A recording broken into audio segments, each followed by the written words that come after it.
നമുക്കെല്ലാവർക്കും വളരെ സന്തോഷവും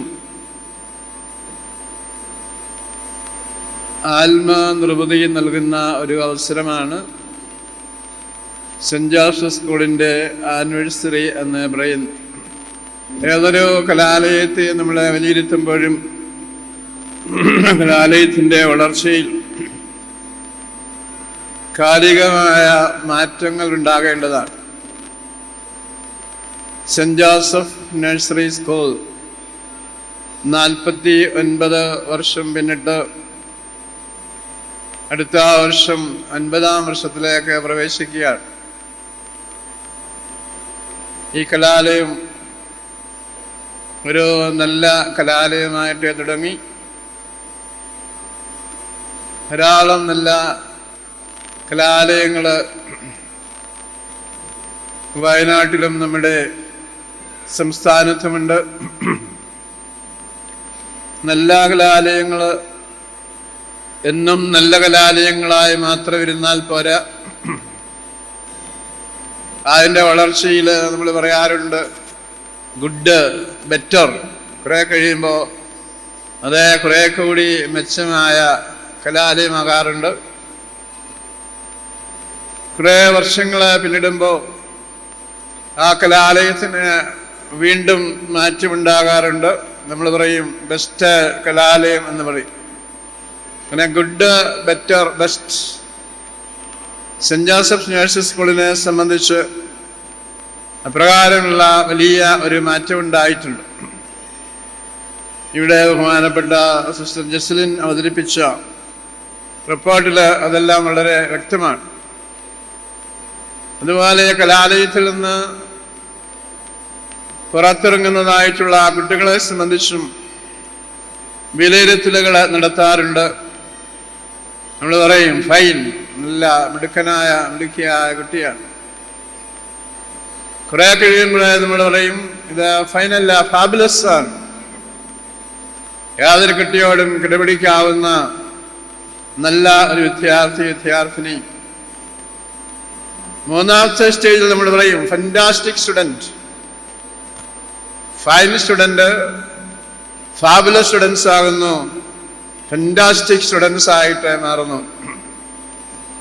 നമ്മൾ കഴിഞ്ഞ 49 വർഷക്കാലം ഈ സെൻറ് ജോസഫ് നഴ്സറി സ്കൂള് ഇവിടെ സൂചിപ്പിച്ചതുപോലെ വയനാട്ടിലെ ഒന്നാമത്തെ ഇംഗ്ലീഷ് മീഡിയം കലാലയം കഴിഞ്ഞ 49 വർഷമായി നല്ല കലാലയമായി, ബെസ്റ്റ് കലാലയമായി, നല്ല കുട്ടികൾ, ഫാബുലസ് കുട്ടികളായി, ഫാന്റാസ്റ്റിക് കുട്ടികളായി ഇന്ന് ലോകത്തിൻ്റെ എല്ലാ ഭാഗത്തും പ്രവർത്തിക്കുവാൻ തക്കവണ്ണമുള്ള ഒരു വളർച്ച നമ്മളുടെ സെൻറ് ജോസഫ് സ്കൂളിന് ഉണ്ടായിട്ടുണ്ട്.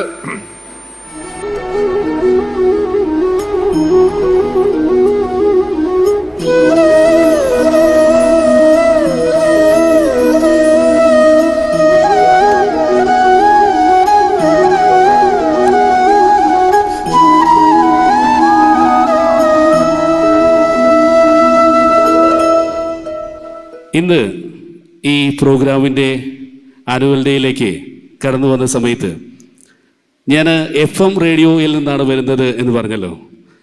സാധാരണ ആകാശവാണി കേൾക്കും, FM റേഡിയോ നിങ്ങൾ കേൾക്കാറുണ്ട്. ആകാശവാണിയിൽ എങ്ങനെയാണ് കേൾക്കുക? സെൻറ് ജോസഫ് സ്കൂളിൽ നടന്ന പ്രോഗ്രാമിൽ വിശിഷ്ട വ്യക്തിത്വങ്ങളായി ഇവിടെ എത്തിയത് ബത്തേരി രൂപത അധ്യക്ഷൻ ഡോക്ടർ ജോസഫ് മാർ തോമസ് എന്ന് പറഞ്ഞുകൊണ്ട് അവർ വളരെ സീരിയസ് ആയിട്ടാണ് സംസാരിക്കുക.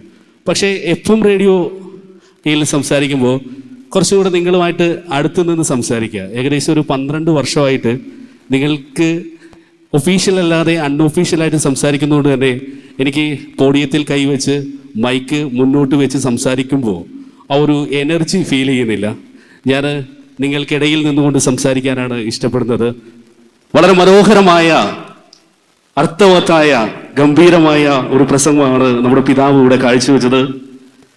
49 വർഷക്കാലം സെൻറ് ജോസഫ് സ്കൂള് വളർച്ചയിൽ നിന്നും വളർച്ചയിലേക്ക് മുന്നോട്ട് പോകുമ്പോൾ അത് ഒരു വർഷം മാത്രമല്ല, ഈ 49 വർഷവും വയനാട് ജില്ലയിലെ ഏറ്റവും മികച്ച സ്കൂൾ എന്ന നിലയിൽ കൊണ്ടുപോകാൻ കഴിഞ്ഞത് നമ്മുടെ പിതാവിൻ്റെ വിദ്യാഭ്യാസ രംഗത്തുള്ള അറിവാണ്. ബത്തേരി രൂപതയ്ക്ക് നിരവധി വിദ്യാഭ്യാസ സ്ഥാപനങ്ങളുണ്ടെങ്കിലും അതിൽ വളരെ ഗംഭീരമായി കൊണ്ടുപോകാൻ കഴിയുന്നത് നമ്മുടെ പിതാവിൻ്റെ ആ വിദ്യാഭ്യാസ രംഗത്തുള്ള മികച്ച അറിവ് തന്നെയാണ്. കേരളത്തിൽ റെഡ് FM റേഡിയോയിൽ നിങ്ങൾക്ക് ഈ ശബ്ദം ഇങ്ങനെ കേൾക്കാം. ഹലോ മൈ ഡിയർ റോങ് നമ്പറിൽ നിന്ന് RJ ജിത്തു ആണ്. ഇത് നിങ്ങൾ കേൾക്കാൻ ചിലപ്പോൾ ചാൻസ് കുറവാണ്, കാരണം നമുക്ക് വയനാട്ടിൽ റേഡിയോ ഇല്ലല്ലോ. പക്ഷെ നിങ്ങൾ സൂര്യ TV, കിരൺ TV, കൊച്ചു TVയിൽ ഈ ശബ്ദം ഇങ്ങനെ കേൾക്കാം. നാളെ 5 മണിക്ക് പൃഥ്വിരാജ് നായകനായ ഏറ്റവും പുതിയ സിനിമ. ഇത് കേട്ടിട്ടുണ്ടോ? Yes, okay. അതായത് ഈ TVയിലെ പ്രൊമോ വോയിസ് അനൗൺസർ ആണ്. അപ്പോൾ കുട്ടികളിവിടെ ഉണ്ടെങ്കിൽ കാർട്ടൂണുകൾ നിങ്ങൾ കാണാറുണ്ടോ? മോട്ടോ നീ എവിടെ പോവുകയാണ്, ജാഥുവിനെ കാത്തിരിക്കുകയായിരുന്നു എന്ന് പറഞ്ഞുകൊണ്ടുള്ള കാർട്ടൂണുകൾക്ക് വ്യത്യസ്തമായ ശബ്ദം നൽകുന്നു. അതോടൊപ്പം നമ്മുടെ വ്യത്യസ്ത തരത്തിലുള്ള സിനിമകൾ നമ്മൾ കാണാറുണ്ട്. കന്നഡ സിനിമ, തെലുങ്ക് സിനിമയിലെ ഇതിന്റെ മലയാള വേർഷൻ, അതായത് മലയാളം ക്യാരക്ടറുകൾക്ക് ശബ്ദം കൊടുക്കുന്ന ആൾ കൂടിയാണ്. ഇതാണ് എൻ്റെ പ്രൊഫഷൻ. വയനാട്ടുകാരനാണ് ഞാൻ കണ്ണൂരൊക്കെ പോയി കഴിഞ്ഞാൽ വയനാടിനെ കുറിച്ച് പറയുന്നത് എങ്ങനെയാണെന്ന് അറിയോ? വയനാട് ചരിത്രമുറങ്ങുന്ന നാട്, ടിപ്പു സുൽത്താന്റെ രഥചക്രം മുറിണ്ട വീരകേരളവർമ്മ പഴശ്ശിരാജയുടെ പാദസ്പർശനത്താൽ പുളകിതയായ എടച്ചേദ്ര കൊങ്ങിന്റെയും തലക്കൽ ചന്തുവിനെയും ചുടുതണം ഒഴുകിയ വയനാടിന്റെ തിലകക്കുറിയായ സുൽത്താൻ ബത്തേരിയിൽ നിന്നാണ് ഞാൻ വരുന്നത് എന്ന് റേഡിയോയിലൂടെയും പറയാറുണ്ട്, കണ്ണൂരുകാരോടും പറയാറുണ്ട്. വയനാട് നമുക്ക് അഭിമാനം തന്നെയാണല്ലേ. ഞാൻ സാധാരണ വയനാടിനെ കുറിച്ച് ഒരു സ്ഥലത്തൊക്കെ പോയിട്ട് ആ നാടിനെ പൊക്കി പറയുമ്പോൾ നല്ല കയ്യടിയൊക്കെ കിട്ടാറുണ്ട്. നിങ്ങൾക്ക് കയ്യടിക്കാനൊക്കെ ഒരു മടിയുണ്ട് അല്ലേ? യെസ്, അതാണ് അടിപൊളി. അപ്പോ ഞാൻ ഏകദേശം ഒരു 10,000-2000 സ്റ്റേജിൽ ഷോ ചെയ്യാൻ വേണ്ടി പോയിട്ടുണ്ട്. പോകുന്ന സമയത്ത് അവിടെയൊക്കെ ചോദിക്കാറുള്ള കാര്യമാണ്, എനിക്കറിയില്ല ഇവിടെ ഉണ്ടോയെന്ന് എനിക്കറിയില്ല, ഭാര്യയെ ഒരുപാട് സ്നേഹിക്കുന്ന ഭർത്താവ് എൻ്റെ മുമ്പിലുണ്ടോ? ഭർത്താവിനെ ഒരുപാട് സ്നേഹിക്കുന്ന ഭാര്യ എൻ്റെ മുമ്പിലുണ്ടോ? ഞാൻ നിർബന്ധിക്കില്ല. ഇവിടെ ഇല്ലേ? മക്കളുടെ പരിപാടിയെല്ലാം കാണാം. അഭിമാനത്തോടു കൂടി ഒരാൾ കൈപൊക്കിയിട്ടുണ്ട്. വരൂ, സ്വന്തം ഭർത്താവിന്റെ കൈ പിടിച്ചുകൊണ്ട് ഒന്ന് കൈയടിക്ക്, നല്ലൊരു കൈയടി നമുക്ക് കൊടുക്കാം. ഇത്രയും ആൾക്കാരുടെ മുമ്പ് എന്റെ ഭാര്യയെ എനിക്ക് ഇഷ്ടമാണെന്ന് പറയാൻ കാണിച്ച ആ മനസ്സിന് വരൂ, നല്ലൊരു കൈയടി കൊടുക്കൂ. വാ വാ, ഭർത്താവിന്റെ കൈ പിടിക്ക്. ഭാര്യയ്ക്ക് ഇഷ്ടമാണ്, പക്ഷെ ഭർത്താവിന് എന്തോ ഒരു ഇഷ്ടക്കുറവുണ്ടോ? അന്നാ കൈ ഒന്ന് പിടിക്ക്. ഒന്ന് വന്നേ. കുട്ടികൾക്ക് വേണ്ടിയിട്ട് ഷോ ചെയ്യാൻ വന്നതാണ്, പക്ഷെ എൻ്റെ മുമ്പിൽ പാരൻസ് ആയതുകൊണ്ടാണ്. വരും, ഒരാളെത്തിയിട്ടുണ്ട്. 3 പേർക്കും കൂടി അവസരമുണ്ട്. ഇതുപോലെ 3 പേർക്കും കൂടെ അഭിമാനത്തോടു കൂടി ഇത്രയും ആൾക്കാരുടെ മുമ്പിൽ എൻ്റെ ഭർത്താവിനെ, എൻ്റെ ഭാര്യയെ എനിക്ക് ഇഷ്ടമാണെന്ന് പറയാൻ. അതാണ് ഗംഭീരം. എന്നിരിക്കൂ, ഭർത്താവ് വന്നിട്ടുണ്ടോ? യെസ്, ഒന്ന് ആ കൈ പിടിച്ചുകൊണ്ട് ഇത്ര ആൾക്കാരുടെ മുമ്പിൽ നിന്ന് മുന്നോട്ട് പോവാ. അടിപൊളി. യെസ്, കാണില്ലേ? ഇത്ര ആൾക്കാരുടെ മുമ്പിൽ നിന്ന് നിങ്ങൾ ശരിക്കും ഭാഗ്യവാനും ഭാഗ്യവതിയാണ് കേട്ടോ. ഇത്ര ആൾക്കാരുടെ മുമ്പിൽ നിന്ന് എന്നെ ഇഷ്ടമാണെന്ന് പറയാൻ കാണിച്ച ഒരു മനസ്സുണ്ടല്ലോ. ഒന്ന് എല്ലാവരും കണ്ടോട്ടെ നിങ്ങളുടെ ആ സ്നേഹം. ഒന്ന് ഫ്രണ്ടിലേക്ക് വരും, നിങ്ങളുടെ ആ സ്നേഹം ഒന്ന് കണ്ടോട്ടെ. ഇനി ഒരാൾക്ക്, ഒരു ഭാര്യയ്ക്കും ഭർത്താവിനും കൂടെ അവസരമുണ്ട്, ഒരാൾക്കും കൂടെ വരാം. ഇത്രയും പാരൻസ് നമ്മുടെ മുമ്പിൽ ഇരുന്നിട്ട് ഞാൻ ചോദിച്ച ഒറ്റ ചോദ്യമാണ്, ഏറ്റവും ഇഷ്ടമുള്ള ഭാര്യ, ഏറ്റവും ഇഷ്ടമുള്ള ഭർത്താവ്. അപ്പൊ നിങ്ങൾ കാണിച്ച ആ സ്നേഹം അടിപൊളിയാണ്. അപ്പൊ ഇവർക്ക് നല്ലൊരു കയ്യടി നമുക്ക് കൊടുക്കാം. പക്ഷേ നിങ്ങളുടെ സ്നേഹം ഞങ്ങൾക്കൊന്ന് മനസ്സിലാക്കി തരണം. നിങ്ങൾ പറഞ്ഞാൽ മാത്രം പോരല്ലോ, നമ്മളും കൂടെ അതൊന്ന് മനസ്സിലാക്കണ്ടേ അല്ലേ? അപ്പോ വളരെ സിമ്പിളാണ്. നിങ്ങൾ അവിടെ നിന്ന് നടന്ന് കയ്യും പിടിച്ചുകൊണ്ട് നടന്നതാ, ഇതുപോലെ നടന്ന് ഒന്ന് തിരിച്ച് അവിടെ വരെ പോയാൽ മതി. നിങ്ങളെ നടത്തം കണ്ടാൽ അറിയാം നിങ്ങൾ തമ്മിൽ എത്രമാത്രം സ്നേഹമാണെന്ന്. അപ്പൊ നല്ലൊരു മ്യൂസിക് ഒക്കെ അവിടെ നിന്ന് വരും. അപ്പൊ നിങ്ങളൊന്ന് നടന്ന് നിങ്ങളുടെ സ്നേഹം ഒന്ന് പ്രകടിപ്പിക്കുക. അപ്പൊ നമുക്കൊന്ന് കൈയടി സപ്പോർട്ട് ചെയ്യാല്ലേ? വളരെ മനോഹരമായിട്ട് വർഷങ്ങൾക്ക് ശേഷം അവർ വീണ്ടും കൈയും പിടിച്ച് ഇതാ ഒരു സദസ്സിന്റെ മുമ്പിലൂടെ വരികയാണ്. ഓക്കെ, നിങ്ങളെ കല്യാണം കഴിഞ്ഞിട്ട് എത്ര വർഷമായി? 14. 14 വർഷത്തെ സ്നേഹം ഒന്ന് കാണാം നമുക്ക്. 14 വർഷത്തെ സ്നേഹം. നിങ്ങളുടെ പേരും രണ്ടുപേരുടെ പേര് പറയും. ജഗദീഷ് തനു ആണ് പെർഫോം ചെയ്യാൻ വേണ്ടി പോകുന്നത്. അപ്പോ മ്യൂസിക് പ്ലീസ്. നമുക്ക് നല്ലൊരു കയ്യടി കൊടുക്കാം. ആഹാ, എന്ത് സ്റ്റൈലായിട്ടാണ് നടക്കുന്നത് നോക്കിയേ. ഗംഭീരമായിട്ട് ഇതാ ഇത്രയും ആൾക്കാരുടെ ഇടയിൽ അവരുടെ സ്നേഹം കാണിച്ചിരിക്കുകയാണ്. കല്യാണം കഴിഞ്ഞിട്ട് എത്ര വർഷമായി? 7. 7 വർഷത്തെ സ്നേഹമാണല്ലേ. പേരെന്താ? നൗഫൽ. നുസ്രത്തും നൗഫലും നിങ്ങളുടെ മുമ്പിൽ അവരുടെ സ്നേഹം ഒന്ന് പ്രകടിപ്പിക്കാൻ പോവാണ്. റെഡി? 1 2 3. അടിപൊളി. വളരെ സ്നേഹത്തോടു കൂടി ആ നടത്തം കണ്ട. കുറച്ചുകൂടെ അങ്ങോട്ട് നടന്നു. ഓക്കെ. മുഖത്ത് വിരിയുന്ന നാണം നോക്കൂ, എന്ത് രസമായിട്ടാണ് അവർ നടന്നത്. അടുത്ത ഫാമിലിയെ ക്ഷണിക്കുകയാണ്. പേരെന്താ? ധന്യ രതീഷ്. ധന്യ രജീഷ് അല്ലെ. എത്ര വർഷമായി കല്യാണം കഴിഞ്ഞിട്ട്? 19.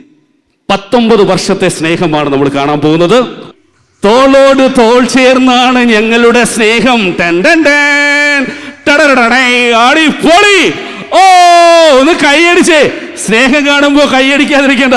വളരെ സ്നേഹത്തോടു കൂടി ഇണക്കുരുവികൾ വളരെ ഗംഭീരമായിട്ട് നടന്നിട്ടുണ്ട്. അടിപൊളിയായിട്ടുണ്ട്. അടുത്ത ആളുടെ പേര് നവീൻ. എനിക്കറിയാം. രജിത. കല്യാണം കഴിഞ്ഞിട്ട് എത്ര വർഷമായി? 6 വർഷം. 6 വർഷത്തെ സ്നേഹമാണ് നമ്മൾ ഇവിടെ കാണാൻ പോകുന്നത്. വൗ, അടിപൊളി. നല്ല രസമായിട്ട് ഗംഭീരമായിട്ട് ഇവിടെ നിങ്ങൾക്ക് മുമ്പിലേക്ക് വരികയാണ്. നമ്മുടെ പ്രിയപ്പെട്ട ഗംഭീരമായിട്ട് നടക്കുന്നു. അപ്പോ കൈയടിക്ക് പിശുക്കൊന്നും വേണ്ട, നല്ല ഗംഭീരമായിട്ട് കൈയടിക്കൂ. ഇതില് നിങ്ങൾക്ക് ഏറ്റവും സ്നേഹം തോന്നിയ ഒരു കപ്പിൾ ഏതാണ്? പറയാൻ പറ്റുമോ? ഞാൻ ഇവരാണോ എന്ന് ചോദിക്കുമ്പോൾ നിങ്ങൾ ഒരു കപ്പിളിന് മാത്രം കൈയടിക്കുക. ഓക്കെ, നമുക്ക് ഏറ്റവും കൂടുതൽ കൈയടി കിട്ടുന്ന ആളെ വിജയിയായിട്ട് പ്രഖ്യാപിക്കാം. ഇവരാണോ? കുഴപ്പമില്ലാത്ത കൈയടി കിട്ടിയിട്ടുണ്ട്. ഇവരാണോ? ആഹാ, നല്ല ഗംഭീര കൈയടി കിട്ടിയിട്ടുണ്ട്. ഇവരാണോ? കുഴപ്പമില്ലാത്ത കൈയടി കിട്ടിയിട്ടുണ്ട്. ഇവരാണോ? കുഴപ്പമില്ലാത്ത കൈയടി കിട്ടിയിട്ടുണ്ട്. അപ്പോൾ നിങ്ങൾ ഒഴിച്ച് ബാക്കി എല്ലാവർക്കും നിങ്ങളുടെ ചെയറിലേക്ക് പോയിരിക്കാം. കണ്ടില്ലേ, ഇവർ കാണിച്ച മനസ്സിന് നമുക്ക് എല്ലാവർക്കും കൂടെ ചേർന്ന് ഒരു നല്ല കൈയടി കൊടുക്കാം. സെന്റ് ജോസഫ് സ്കൂൾ, അതായത് nursery school 49ാം annual day celebration ആണ്. സെന്റ് ജോസഫ് സ്കൂളിനെ കുറിച്ച് എന്ത് പറയാനുള്ളത്? വളരെ നല്ല അഭിപ്രായമാണ്. ഞാനൊക്കെ സ്കൂളിൽ പഠിക്കുന്ന കാലത്ത് കൊതിച്ച ഒരു സ്കൂളാണ് സെന്റ് ജോസഫ്. ഇപ്പോൾ എൻ്റെ പിള്ളേർ കൂടെ പഠിക്കാനുള്ള ഭാഗ്യം കിട്ടിയതിൽ വളരെ സന്തോഷം. അടിപൊളി. പഠിക്കുന്ന സമയത്ത് പഠിക്കണമെന്ന് ആഗ്രഹിച്ചു, പക്ഷെ നടന്നില്ല. പക്ഷെ എൻ്റെ മകനാണ് മകളാണ്? മകനുണ്ട്, മകള്. മകനെയും മക്കളെ ഇവിടെ പഠിപ്പിക്കാൻ അദ്ദേഹം കാണിച്ച മനസ്സിന് വളരെ നന്ദി. അപ്പൊ ഇവർക്കൊരു സമ്മാനം കൊടുക്കാനായിട്ട് ഇവിടെ ഒരു സമ്മാനം ഇവിടെ ഉണ്ടായിരുന്നു. ഓക്കെ, ഏറ്റവും പ്രിയപ്പെട്ട സമയത്ത് രണ്ടുപേരും പരസ്പരം ഈ മധുരം ഷെയർ ചെയ്യണം. നിങ്ങളൊന്ന് കൈയടിക്ക്. നല്ലൊരു കൈയടി കൊടുക്കുന്നു. പരസ്പരം നിങ്ങളിത് ഷെയർ ചെയ്ത് കഴിക്കുക. ദാമ്പത്യം ഗംഭീരമാവട്ടെ. താങ്ക് യു സോ മച്ച് സഹകരിച്ചതിൽ, സപ്പോർട്ട് ചെയ്തതിൽ. 2024 ഒരു സുന്ദരമായ കാഴ്ച നിങ്ങൾക്ക് നൽകിക്കൊണ്ട് നമ്മുടെ ഈ പ്രോഗ്രാം നമ്മൾ ചേർന്ന് ഇവിടെ ഉദ്ഘാടനം ചെയ്യാൻ പോകണം. 3 പേര് വന്നിട്ടുണ്ട്. ഇനി ഒരു 2 പേർക്കും കൂടെ ചാൻസ് ഉണ്ട്. അപ്പോൾ നിങ്ങൾക്ക് മനസ്സിന് സന്തോഷം നൽകുന്ന ഒരു സുന്ദര കാഴ്ച ഞാൻ കാണിച്ചു തരാൻ പോവാണ്. മക്കളെ, നമ്മളൊരു മത്സരത്തിലേക്ക് പോവാണ്. ഈ മത്സരം ഇതാണ്, സ്മൈലിംഗ് കോൺടെസ്റ്റ്. ഏറ്റവും മനോഹരമായ ചിരിക്ക് സമ്മാനം തരുന്നതാണ്. Okay, ready? അതാണ് ഞാൻ പറഞ്ഞത്, ഈ കുട്ടികളുടെ സന്തോഷമല്ലേ നമുക്ക് വലുത്. ഇവര് മനോഹരമായി ചിരിക്കും. 3 കാറ്റഗറിയിലാണ് മത്സരം. സമയമില്ലാത്തതുകൊണ്ട് സ്പീഡിൽ ചെയ്യുന്നു. 1 പല്ല് കാണിച്ചുള്ള ചിരി, 2 പല്ല് കാണിക്കാത്തുള്ള ചിരി, 3ാമത് പൊട്ടിച്ചിരി. ആദ്യം പല്ല് കാണിച്ചുള്ള ചിരിയിലേക്ക് പോവാം. നോക്കിക്കോ, വളരെ മനോഹരമായിട്ട് ഇവർ ചിരിക്കുന്നു. ഇതിലൊരു വിന്നർ ഉണ്ടാവും. റെഡി? 1 2 3. ചിരിച്ചേ. അടിപൊളി. എന്ത് രസം നോക്കിയേ. നമ്മുടെ മക്കളുടെ മനോഹരമായി ഈ പുഞ്ചിരിയല്ലേ നിങ്ങൾ കാണാൻ ആഗ്രഹിക്കുന്നത്. എന്ത് രസമായിട്ടാണ് ചിരിക്കുന്നത് നോക്കിയേ. അടിപൊളി. ഇതിലൊരു വിന്നർ ഉണ്ട്. അപ്പൊ നമുക്ക് എല്ലാവർക്കും കൂടെ ഒന്ന് ചിരിക്കാം. ഇതാ ഞങ്ങള് നിങ്ങൾക്ക് മുമ്പിൽ ചിരിച്ചു നിന്നുകൊണ്ട് നമ്മുടെ ആനുവൽ ഡേന്റെ ഈ ഇനാഗുറേഷൻ ഇവിടെ ചെയ്യുകയാണ്. മക്കളെ, റെഡി? നമുക്കൊന്ന് ചിരിക്കാം. റെഡി? ചിരിച്ച മുഖത്തുകൊണ്ട് ഈ ആനുവൽ ഡേ വളരെ ഗംഭീരമായിട്ട് നടക്കട്ടെ. നമുക്ക് റേഡിയോയിൽ കേട്ടുമുട്ടാം. RJ Jithu signing off. Love you all. Thank you.